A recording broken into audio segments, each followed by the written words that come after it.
दोस्तों, कांग्रेस ने आज बीजेपी को चौतरफा घेरा है। युवाओं के लिए नौकरी की मांग, महिलाओं की सुरक्षा, मनरेगा को खत्म करने की कोशिश, जस्टिस यशवंत वर्मा के घर मिली नकदी, आरटीआई को कमजोर करने की कोशिश, ऐसे तमाम मुद्दों पर आज कांग्रेस ने बीजेपी पर संसद से लेकर सड़क तक आवाज उठाई है। इधर मोदी के नाम पर बीजेपी अल्पसंख्यकों यानी मुसलमानों को खासकर लुभाने के लिए सौगाते मोदी अभियान लेकर आई है और इस पर भी बीजेपी घिर गई है, क्योंकि इसमें विपक्षी दलों ने बीजेपी की नीयत पर सवाल उठाए हैं। वहीं बिहार विधानसभा में आज तेजस्वी यादव ने नीतीश कुमार पर जबरदस्त तंज कस के बता दिया कि सीएम या डिप्टी सीएम बनाने वाले हम या आप नहीं हैं, ये जनता होती है और जनता के दम पर ही हम सीएम या डिप्टी सीएम या मंत्री बनते हैं। बिहार विधानसभा चुनावों को लेकर हलचल अभी तेज है दोस्तों। एक तरफ कांग्रेस की पलायन रोको नौकरी दो यात्रा को काफी समर्थन मिल रहा है और वहीं दूसरी तरफ कांग्रेस बाकी मोर्चों को फतह करने के लिए भी रणनीति बना रही है। आज ही बिहार कांग्रेस के तमाम जितने भी बड़े नेता हैं, उन तमाम नेताओं ने, विधायकों ने, सांसदों ने, इन सब के साथ मल्लिकार्जुन खड़गे और राहुल गांधी ने एक बैठक की है। उधर गुजरात में होने वाले एआईसीसी जो है, ऑल इंडिया कांग्रेस कमेटी का जो अधिवेशन होने वाला है, उस अधिवेशन के लिए खड़गे ने कल ही एक समिति का गठन कर दिया है जो पूरे अधिवेशन की रूपरेखा पर तैयारी करेगी और 8 और 9 अप्रैल को होने वाले इस अधिवेशन में कांग्रेस महत्वपूर्ण फैसले ले सकती है, जिसका असर अभी बिहार और आने वाले वक्त में बाकी देश में कांग्रेस इकाइयों पर देखने को मिल सकता है। खड़गे कांग्रेस संगठन को तो मजबूत कर ही रहे हैं, आज उनका एक अलग अंदाज देखने को मिला और उपराष्ट्रपति जगदीप धनखड़ के साथ मल्लिकार्जुन खड़गे की एक अलग केमिस्ट्री भी देखने को मिली। आइए जरा सुन लीजिए मल्लिकार्जुन खड़गे को क्या कह रहे हैं, क्या बोल रहे हैं, क्या बता रहे हैं, सुनिए जरा। सेंसस पब्लिश नहीं होने की वजह से 2021 तो नहीं होने की वजह से करोड़ों लोग, गरीब, दलित, पिछड़े, एसटीज, इनको अनाज नहीं मिल रहा है। अब आप कह रहे हैं कि ये स्टेट का काम है, इन्हों करना चाहिए, मेरा पोर्टफोलियो नहीं, ये कह रहे हैं और एक दूसरे को बोल रहे हैं। वो कह रहे हैं कि तुम कर्नाटक के हो, वहां करवाना चाहिए, वो भी कर्नाटक के हैं, वो करवाना चाहिए। कर्नाटक के हैं मैं उसीलिए बात नहीं किया कि आप वो चेयर पर बैठे पहले बोले कि एक तो आपकी तबीयत ठीक नहीं, मैं आपको ज्यादा फिर उचकाना नहीं चाहता कि उनके ऊपर आप पड़े, तो उसीलिए मैं एक चाहता हूं। मेरी तबीयत ठीक नहीं है, ये डिलीटेड। अच्छा, ओके, अच्छा हो गया, ये अच्छा हो। तो साहब, मैं इसीलिए जोशी साहब को पूछता हूं कि वो भी कर्नाटक से रहने के बावजूद भी क्यों नहीं इंटरेस्ट करने के लेते, वहां पर रिव्यू क्यों नहीं करते? रिव्यू करना चाहिए, being a minister, central minister, और वो एमपी भी वहीं के हैं।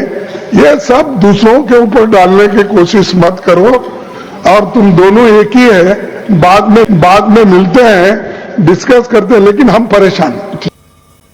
तो सुन रहे थे आप, यहां मल्लिकार्जुन खड़गे ने जनगणना यानी सेंसस और बड़ी आबादी तक सरकारी मदद को लेकर काफी गंभीर बातें कही और इसमें बीजेपी को निशाने पर भी ले लिया। वहीं आज दिल्ली में युवा कांग्रेस यानी यूथ कांग्रेस ने एक नौकरी की मांग को लेकर एक नई मुहिम छेड़ी है, जिसमें रणदीप सुरजेवाला ने आवाज उठाई है। आइए जरा सुन लेते हैं रणदीप सुरजेवाला को क्या कह रहे हैं यूथ कांग्रेस के मंच से, सुनिए।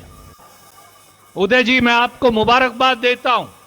जिस प्रकार से युवा कांग्रेस ने नशे के खिलाफ पूरे देश में एक आह्वान किया और आंदोलन चलाया, वो अपने आप में काबिले तारीफ है। सच्चाई ये है कि हिंदुस्तान के नौजवानों के लिए या बेरोजगारी है या फिर नशे का इंजेक्शन है। बीच के अंदर आगे बढ़ने का, तरक्की करने का, रोजगार और रोटी पाने का अब कोई रास्ता बचा नहीं। तो रणदीप सुरजेवाला ये भी युवा कांग्रेस यानी यूथ कांग्रेस के मंच से और यूथ कांग्रेस के लीडर क्या कर रहे हैं और नशे के खिलाफ जो अभियान छेड़े हुए हैं उसकी तारीफ करते हुए यूथ कांग्रेस के मंच से रणदीप सुरजेवाला। और इधर सुप्रिया श्रीनेत ने एक प्रेस कॉन्फ्रेंस कर ओडिशा में महिला सुरक्षा पर गंभीर सवाल खड़े किए और बीजेपी की 9 महीने पुरानी सरकार का हाल बता दिया। सुप्रिया श्रीनेत क्या कह रही हैं ओडिशा को लेकर, आइए जरा उसको भी सुन लीजिए। इस देश की आधी आबादी, ओडिशा की आधी आबादी के खिलाफ और खास तौर से दलित, पिछड़ी और आदिवासी बेटियों के साथ ये खतरनाक षड्यंत्र, ये हवस का गंदा नंगा नाच किया जा रहा है। कांग्रेस पार्टी को क्या करना चाहिए? मुझे लगता है हमें वही करना चाहिए जो अभी हम कर रहे हैं। मुस्तैदी से इस पे आवाज उठानी चाहिए और इससे बड़ा कोई मुद्दा है ही नहीं ओडिशा में। तमाम ऐसे मुद्दे जो हम उठाना चाहते हैं, लेकिन उन मुद्दों की क्या सार्थकता है, उन मुद्दों की क्या जरूरत है जब आधी आबादी के खिलाफ हवस का इतना गंदा नंगा नाच चल रहा है। और यह उस राज्य में हो रहा है जहां पर देवी सुभद्रा की पूजा होती है। यह उस राज्य में हो रहा है जहां पर उप मुख्यमंत्री महिला है। यह उस राज्य में हो रहा है जहां की स्पीकर महिला है। और बहुत खेद के साथ कहना पड़ता है यह उस राज्य में हो रहा है जहां से इस देश की प्रथम नागरिक, the first citizen of India, महामहिम राष्ट्रपति द्रौपदी मुर्मू जी आती है।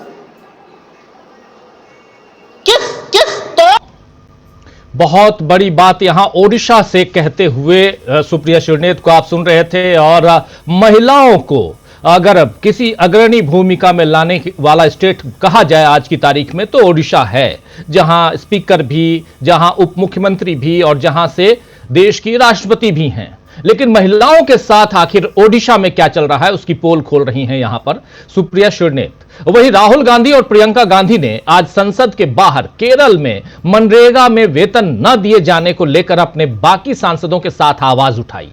जरा ये भी देख लीजिए, ये तस्वीर देखिए जहां तमाम सांसदों के साथ, केरल के सांसदों के साथ राहुल गांधी और प्रियंका गांधी के बगल में आप देखिए कौन है, आप अच्छी तरह से पहचान रहे होंगे। और इनके बारे में कहा जा रहा है, शशि थरूर की बात कर रहा हूं मैं, इनके बारे में कहा जा रहा है बार बार कि ये आजकल नरेंद्र मोदी की खूब तारीफ कर रहे हैं। हो सकता है कि ये बीजेपी चले जाएं, लेकिन अभी तो इधर हैं और बड़ी ईमानदारी के साथ नजर आ रहे हैं। चलिए खैर, कौन कहां जाएगा कहां रहेगा ये ज्यादा इंपॉर्टेंट नहीं, इंपॉर्टेंट ये है कि यहां एकता दिखाई दे रही है और मनरेगा में वेतन नहीं मिलने के कारण ये एक अभियान, और इस अभियान में राहुल और प्रियंका दोनों संसद भवन के बाहर प्रोटेस्ट करते हुए नजर आ रहे हैं।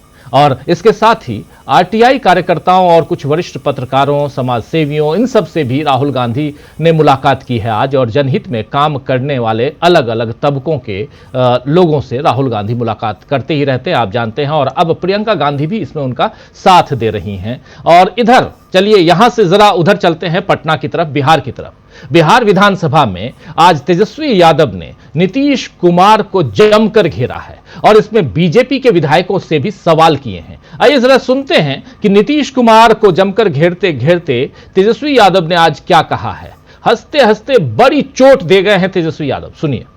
बार बार मुख्यमंत्री कहते हैं कि हमने इसको बनाया, मतलब तेजस्वी को हमने बनाया उप मुख्यमंत्री। तो हम आपसे पूछना चाहते हैं 80 बड़ा होता है कि 43 बड़ा होता है? 43 बड़ा होता है कि 80 बड़ा होता है? 71 बड़ा होता है कि 81 बड़ा होता है? विजय सिन्हा जी और सम्राट चौधरी जी, आपकी बड़ी पार्टी है ना कि छोटी पार्टी है? आपकी बड़ी पार्टी है, छोटी पार्टी है? अब हाँ या ना में बताइए। आपकी बड़ी पार्टी, आपकी पार्टी को बड़ी आपने बनाया कि सीएम ने बनाया? आपको डिप्टी सीएम मोदी जी ने बनाया कि मुख्यमंत्री जी ने बनाया? अरे मोदी जी ने सम्राट चौधरी जी बनाया कि नीतीश कुमार जी ने आपको डिप्टी सीएम बनाया? और हम लोग अगर समर्थन पत्र नहीं देते तो इनको गवर्नर बुला लेते क्या वोट लेने? हमारा अधिकार है। हाँ, तो हम बनाए। सृष्टि का सृष्टि की संरचना ही 2005 के बाद से हुई। नहीं रहेंगे तो दुनिया खत्म हो जाएगा। मुख्यमंत्री बोल रहे थे कि टेलीफोन, आईपैड, कंप्यूटर खत्म करो। अब बजट ही पेश कर रहे थे तो दिखाने के लिए आईपैड ला करके दिखा। गजब हाल है। हम लोगों की हैसियत नहीं है बनाने की, जनता मालिक बनाती है सबको। मुख्यमंत्री जी को पता होना चाहिए।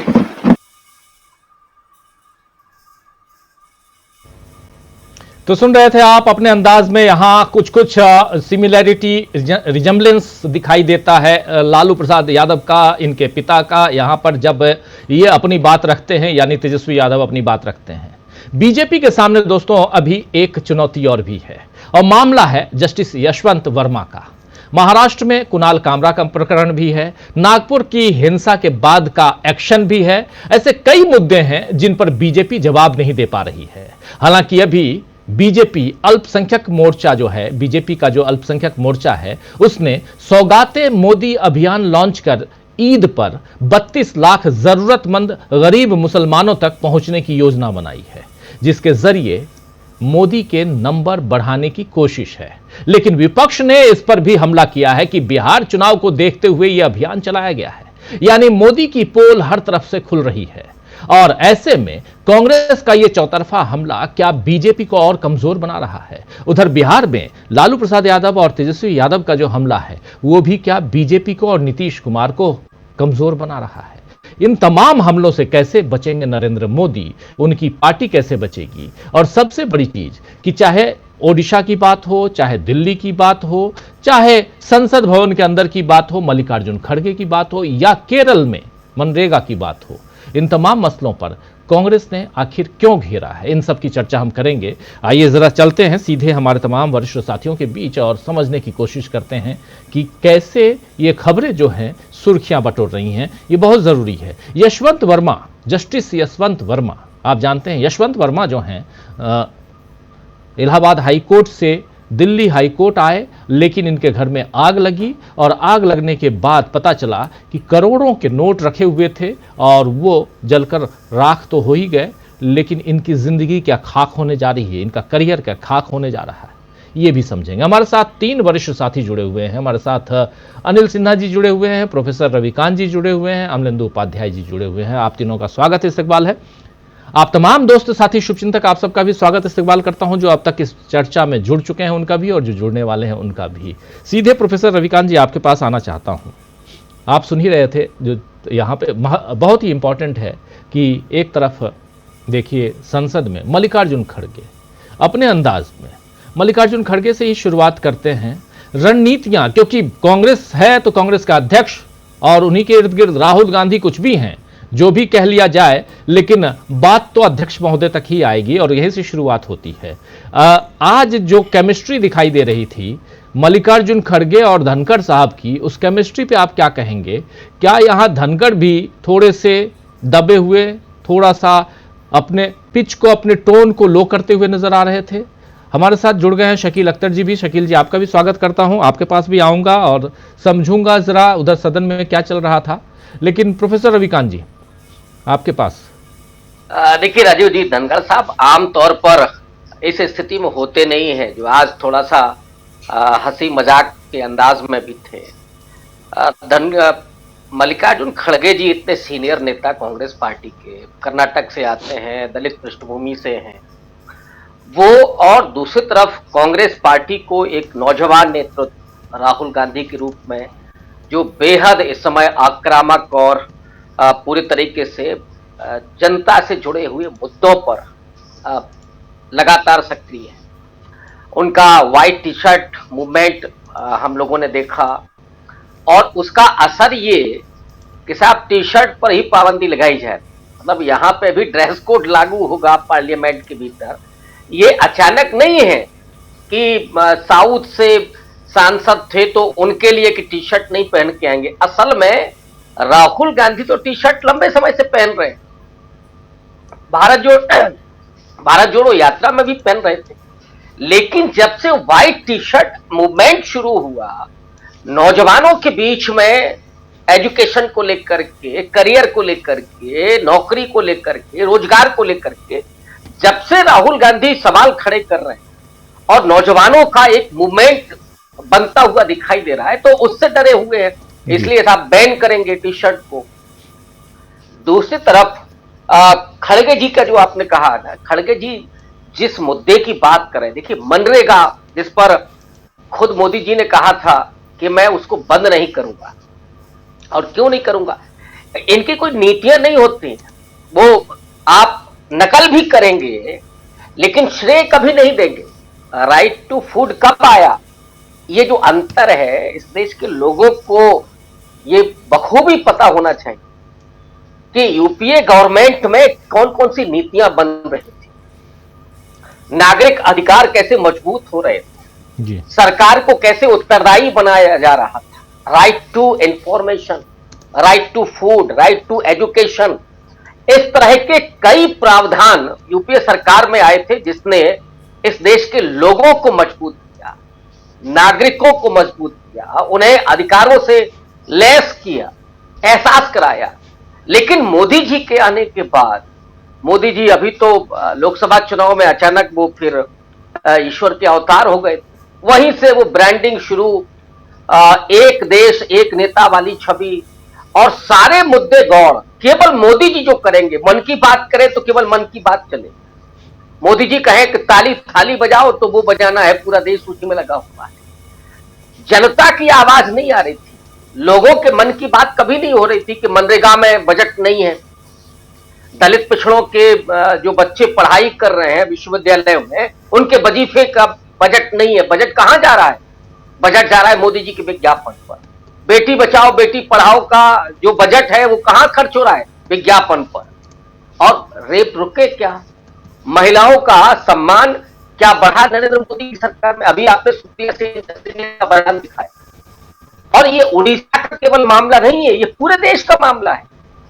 लगातार जिस तरह के हमले हो रहे हैं महिलाओं पर और जो बयान आ रहे हैं, हम ये मान सकते हैं कि भाई अपराध कभी रुकते नहीं, कभी खत्म नहीं होते जी। लेकिन ये नहीं होता है कि महिलाओं के खिलाफ बयानबाजी राजनीतिक लोग करने लगे, या जो दूसरे और लोग हैं जो भगवा उन्होंने सिर्फ धारण किया हुआ है, असल में वो साधु सन्यासी नहीं है, वो उस तरह के बयानबाजी करने लगे जो मनुस्मृति में लिखा है, उस तरह की बयानबाजी करने लगे। ये इस देश के नागरिकता बोध को कमजोर करता है।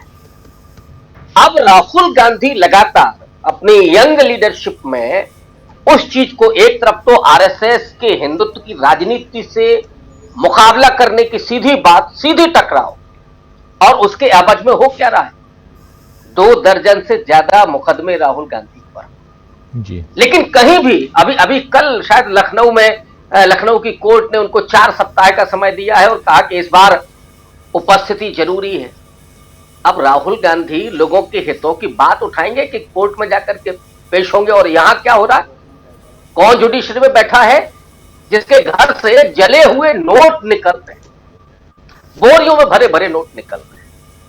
इससे पूरी जुडिशरी की छवि खराब होती है कि नहीं होती, लेकिन कोई परवाह नहीं है। परवाह तो सिर्फ सत्ता की है, सत्ता कैसे बची रहेगी, लोकतंत्र, संसदीय परंपराएं, संसदीय मूल्य, उनसे कोई फर्क नहीं पड़ता। जो धनगर साहब आज मुस्कुरा रहे हैं, अगर कोई तीखा सवाल पूछ दिया जाए तो यही अभी किसानों के साथ क्या हो रहा था, धनगर साहब बोले कभी, लेकिन पहुंच जाते हैं साहब कि हम भी किसान के बेटे हैं। लेकिन किसानों के लिए कभी आपने आवाज उठाई क्या? सुप्रिया सिंह ने बहुत सही सवाल उठाया कि उसी उड़ीसा से देश की प्रथम नागरिक आती हैं, उन्होंने क्या चिंता व्यक्त की महिलाओं पर होने वाले उत्पीड़न से जुड़ी हुई कभी? राष्ट्रपति को यह करना चाहिए, यह देश चाहता है, दुनिया का कोई भी देश चाहता है।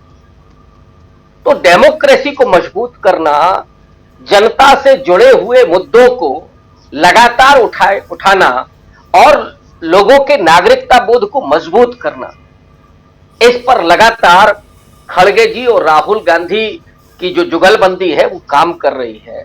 और इन दोनों के बयानों से, सड़क पर स्ट्रगल से लगातार बीजेपी परेशान है। कल राहुल गांधी ने जंतर मंतर पर घेरा था, खड़गे जी राज्यसभा में घेरे हुए थे। जवाब कहीं से नहीं सूझ रहा है, लेकिन थिथराई केवल आती है। बीजेपी को चुनाव मैनेज करना आता है, लोगों का दिल जीतना नहीं आता, क्योंकि ये दिलों में केवल नफरत पैदा कर सकते हैं, हिंसा उनके दिमाग में भर सकते हैं। इसके अलावा बीजेपी को कहीं जोड़ते हुए यहां तो पूरा भारत जोड़ो यात्रा राहुल गांधी ने निकाली। क्यों निकाली? क्योंकि इस देश में एक बड़ी दरार, और एक ही नहीं कई दरारें, एक तो धर्म के आधार पर, फिर आप साउथ और नॉर्थ के बीच में, मणिपुर में कुकी और मैतेई के बीच में, यहां आप और दूसरी तरह के तमाम समुदायों के बीच में जो दरारें पैदा कर रहे हैं, उससे देश कमजोर होता है। और ये सत्ता यही चाहती है कि लोग कमजोर हों ताकि वो सवाल न खड़ा कर सके, कुणाल कामरा कभी नहीं पूछ सके। किसी ने 2010 का एक वीडियो डाला है राजीव जी, जिसमें मनमोहन सिंह और सोनिया गांधी जी की वो मिमिक्री और वो सब दिखाया जा रहा है जी। कभी उस समय सरकार ने कोई पाबंदी नहीं लगाई कि इस तरह का नहीं होगा, ये सब अपमान है। अपमान क्या, सरकार में है, आपकी आलोचना होगी ही, लेकिन यहां तिलमिलाए हुए हैं सब।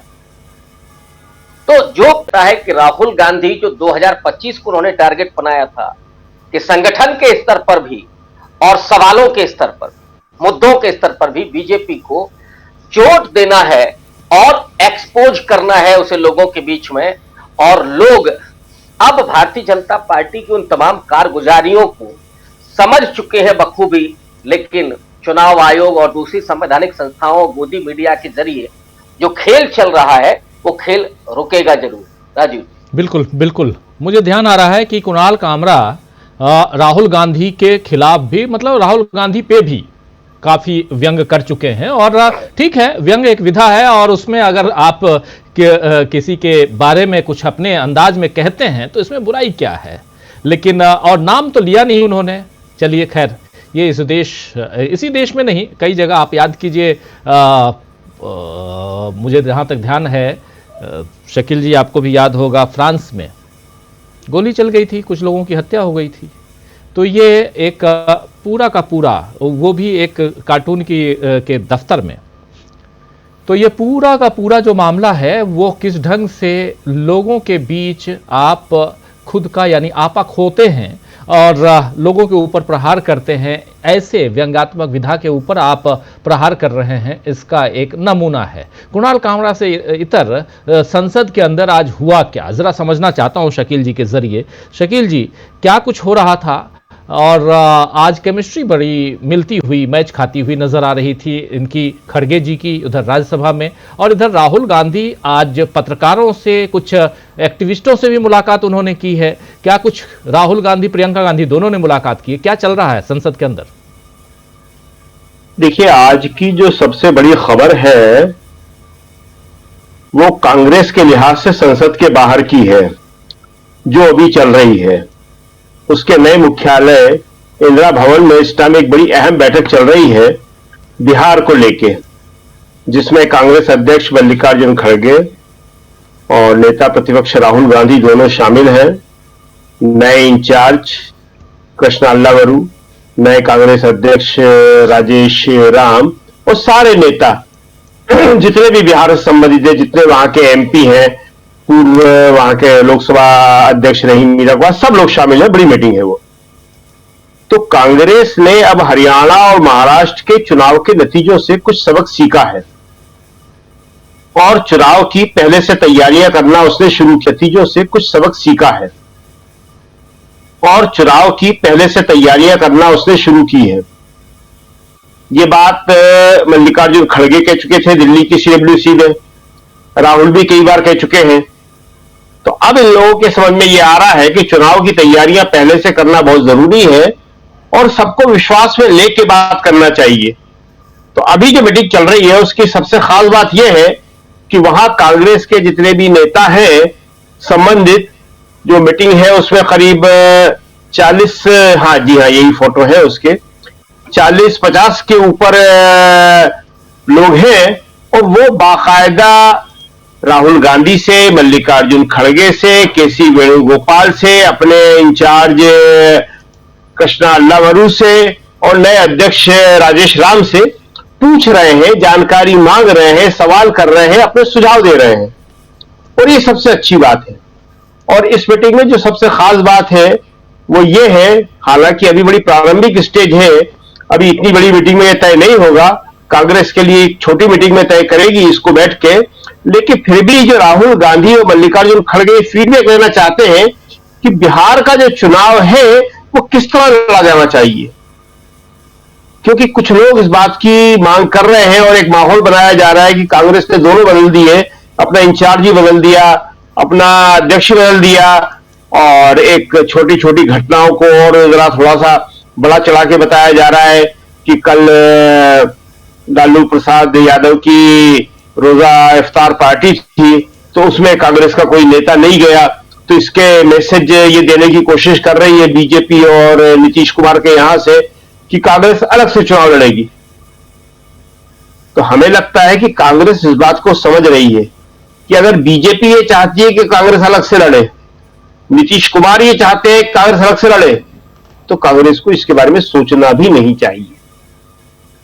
आपके जो प्रतिद्वंदी हैं वो आपको जिस मोर्चे पे धकेल रहे हैं उस मोर्चे पे आपकी हार निश्चित है, इसलिए उस मोर्चे पे जाना चाहिए जिस मोर्चे पे वो लोग नहीं चाहते कि आप जाओ। कल जो रोजा इफ्तार है उसके बारे में कांग्रेस के नेताओं ने स्पष्ट किया है, कहा है कि हमारी अन्य व्यवस्थाएं थी और वहां नहीं जा पाए, और जाहिर है कि कोई बहुत बड़ा मुद्दा नहीं है क्योंकि बिहार में कई जगह हो रही है, नीतीश कुमार क्या भी हुई और बाकी नेताओं क्या भी हुई, कहीं कोई जा रहा है कोई नहीं जा रहा है, ये बड़ा मुद्दा नहीं है कोई भी, क्योंकि ये मेनली नेताओं के लिए नहीं होती है, ये रोजगारों के लिए होती है और वो लोग जा रहे हैं, तो इसका कोई संबंध नहीं है। तो आज बहुत पहले से, अभी चुनाव में काफी देर है, करीब 6 महीने 5-6 महीने हैं, उससे पहले वहां की तैयारियां से शुरू कर दी, क्योंकि लोकसभा चुनाव के बाद कांग्रेस का जो मोरल बढ़ा था वो थोड़ा कमजोर हुआ है, पहले हरियाणा के चुनाव में और फिर महाराष्ट्र के चुनाव में। हालांकि इसको लेके चुनाव आयोग, वोटर लिस्ट, ईवीएम, बहुत सारे कारण हैं, मगर वो कारण ऐसे हैं कि जो कांग्रेस के हाथ में नहीं है, तो उन कारणों के लिए कांग्रेस काम कर रही है, लड़ रही है, कोर्ट में लड़ रही है, चुनाव आयोग से लड़ रही है, मगर वो उसके हाथ के बाहर की चीज है। जब तक मोदी जी हैं वो चुनाव को इसी तरह मैनेज करेंगे, तो कांग्रेस ज्यादा से ज्यादा प्रतिरोध कर सकती है, चुनाव आयोग पे ज्यादा से ज्यादा दबाव डाल सकती है कि वो कम से कम बदमाशियां करें, लेकिन अपनी तैयारियों में जो कमी है उसको लेके कांग्रेस अगर सचेत होती है तो ये बहुत बड़ी बात है। तो आज की राजीव जी सबसे बड़ी घटनाक्रम है, ये खत्म हो जाएगी मीटिंग, इसके बाद हमारे पास शायद हो सकता है कुछ और ज्यादा बताने के लिए भी हो कि क्या क्या बातें हुई हैं और किस तरफ ये मीटिंग जा रही है। लेकिन ये मीटिंग जो है बहुत ही इंपॉर्टेंट है। आप देख रहे हैं कि कितने सारे नेता हैं, सारे नेता जो है वो उसमें मौजूद है, और ये निश्चित ही रूप से बीजेपी और जनता दल यू के लिए, नीतीश कुमार के लिए एक मैसेज है। बीजेपी के लिए तो साफ है क्योंकि चुनाव तो बीजेपी से ही लड़ना है, कांग्रेस को और आरजेडी को, और नीतीश कुमार का जो ढुलमुल रवैया है वो कहां जाके रुकेगा इसके बारे में कुछ भी कहना बहुत मुश्किल है। आज ही विधानसभा में आपने देखा कि वो किस तरह पूर्व मुख्यमंत्री राबड़ी देवी के लिए बोल रहे हैं, ओ तेरा हस्बैंड जी। तो हमें लगता है कि वो कोई बहुत बड़ा ब्लंडर करने वाले हैं क्योंकि उनके आदमी उन्हें संभाल नहीं पा रहे, और बीजेपी चाहती है कि वो ऐसे ही ब्लंडर करे और एक्सपोज हो जाए ताकि लोग ये कहने लगे कि नहीं साहब, चुनाव तो आप नीतीश कुमार के साथ मिलकर लड़ी है पर ये मुख्यमंत्री बनने लायक तो अब नहीं है। तो बीजेपी शायद जनता दल यू के नेताओं से, उनके कार्यकर्ताओं के मुंह से ये कहलवाना चाहती है कि साहब मुख्यमंत्री आपको अपना बनाना है, आप अगर जीत गए तो। और नीतीश कुमार और नीतीश कुमार के आदमी जो है, जो उनके कुछ विश्वसनीय होंगे, वो इस बात को नहीं समझ रहे हैं और वो पब्लिक प्लेस में आके जिस तरह की हरकतें कर रहे हैं वो उनके लिए बहुत ही नुकसानदेह है। जी राजीव जी। बिल्कुल बिल्कुल। इस बैठक के बाद हो सकता है कि प्रेस कॉन्फ्रेंस हो या मीडिया बाइट हो, मीडिया को कुछ जानकारियां दी जाएं तो वो भी हम आप तक पहुंचाएंगे। लेकिन इंपॉर्टेंट पहलू पे हम चर्चा कर जानकारियां दी जाएं तो वो भी हम आप तक पहुंचाएंगे। लेकिन इंपॉर्टेंट पहलू पे हम चर्चा कर रहे हैं। एक तरफ कांग्रेस पार्टी की तैयारियां दोस्तों आप जान रहे हैं, और दूसरी तरफ कांग्रेस जो घेर रही है संसद से लेकर सड़क तक, उस पे हम चर्चा कर रहे हैं। और कहां कहां विपक्ष घेर रहा है और खासकर कांग्रेस पार्टी घेर रही है सत्ता पक्ष को, ये समझने की कोशिश कर रहे हैं। हमारे साथ अनिल सिन्हा जी जुड़े हुए हैं, प्रोफेसर रविकांत जी अभी स्क्रीन पे नहीं है लेकिन वो भी जुड़े हुए हैं, और शकील जी को भी आप सुन रहे थे, और अमलेंदु उपाध्याय जी हैं। आना चाहता हूं अनिल जी आपके पास, आपसे जरा समझूं। और